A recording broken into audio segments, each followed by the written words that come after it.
but into the longer run, if you say no fence sitting, make a hard call, we think the RAND is geared for some considerable devaluation.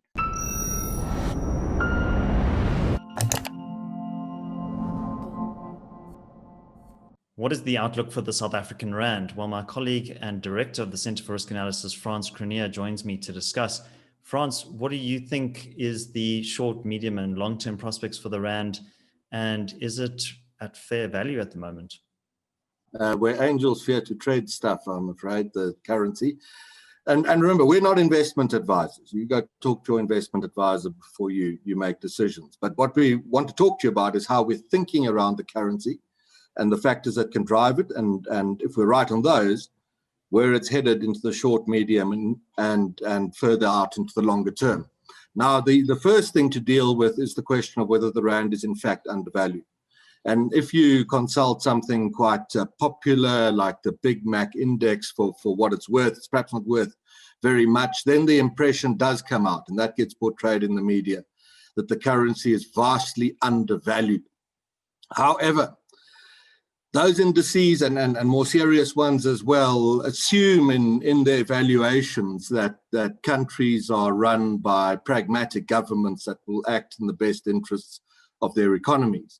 Now, that's not the case for South Africa. It hasn't been the case for some time. It's not going to be the case into the short term and beyond that out into the medium term. You know that if you listen to a lot of our analyses. And factoring that in, our argument is that the currency is not as undervalued as the sort of mainstream populist media tends to suggest. So what's going to drive the currency from here on? The great existential factor influencing RAND strength is going to be the capacity of the South African government to introduce structural reforms that make the country far more competitive for investors. And in that respect, think of the RAND as, in a sense, being South Africa's share price. Now, those reforms are not going to materialize into the medium term, and that's going to be the predominant driver of the currency, meaning that into the long term, if that's all we told you, the outlook is for a sharply devaluating RAND. However, through the short term and into the medium term, there are a series of factors that may help the RAND hold up at around its current levels, perhaps even strengthen a little bit now and again, or at the very least weaken more slowly than the South African policy environment would dictate. The first of those is the interest rate differential. That's the difference between interest rates in the rest of the world, which are exceptionally low, and those in South Africa. And because rates here are higher, it's worth taking a punt now and again on the RAND and RAND-denominated assets. So you buy rands instead of dollars. That holds the currency up to a certain extent. And that's still going to be in play as a global factor for some time to come. Secondly is commodities. Now, the RAND is known as a commodity currency in the sense that South Africa produces and exports commodities, and as commodity prices lift, the RAND will strengthen behind them.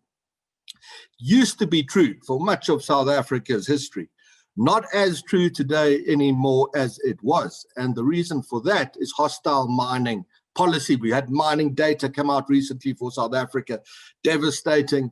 My colleague Bek Mahlobo and I, we've been comparing Australia and South Africa's mining industry over the past year. It's chalk and cheese comparison.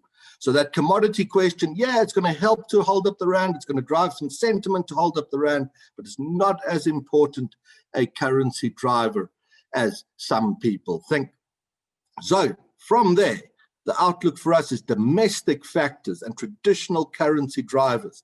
Yeah, hold the RAND up a little bit for a time, but into the longer run, if you say no fence sitting, make a hard call, we think the RAND is geared for some considerable devaluation, perhaps a very dramatic devaluation out into the longer term. The unknown question there, of course, is the other side of the coin, the RAND coin.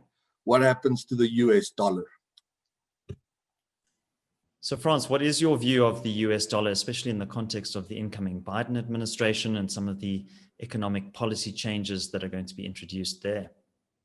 And now things get a bit more complicated even. Number one, well, what do the other analysts think? Well, what does the bulk of the global analysts, the currency analysts, the dollar analyst community believe? Well, polls now show that the bulk of analysts believe, and it's quite a considerable majority, that the dollar is set for an era of weakening. And if that is the case, the relative effect will be to hold up the RAND, of course. So that's a further factor in favor of the RAND holding its current levels, weakening more slowly than expected, or perhaps even strengthening in moments here and there. Is that going to be the case? That's a balance of opinion. There's some reason to be cautious around buying to that argument too fully.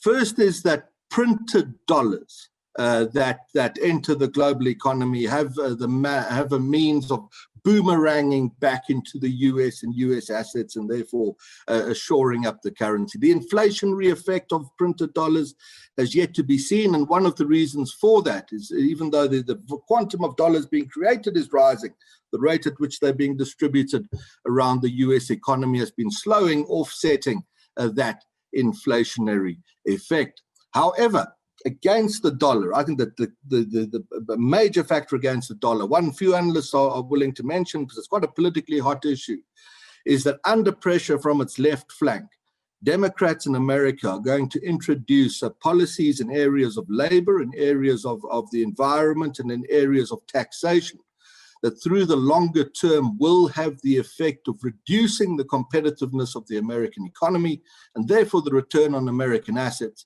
And that would appear to be a pretty strong, longer term driver of dollar weakness. And if that's right, you've got to offset that effect against what we warn on the weak policy environment in South Africa.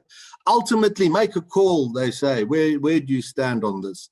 I think the weak South African environment is the dominant driver as debt and deficit fears become more prominent and questions of running out of money begin to take front and center stage in analyst and investor minds.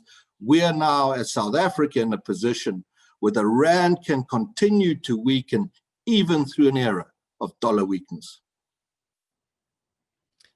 Well, thanks very much, Frans. If you enjoyed this analysis, you might want to check out the economics and finance playlist, which we've linked to here. And also do remember to like this video and subscribe to the channel for more insight and commentary from the CRA team. My name is David Ansara. Until next time, take care.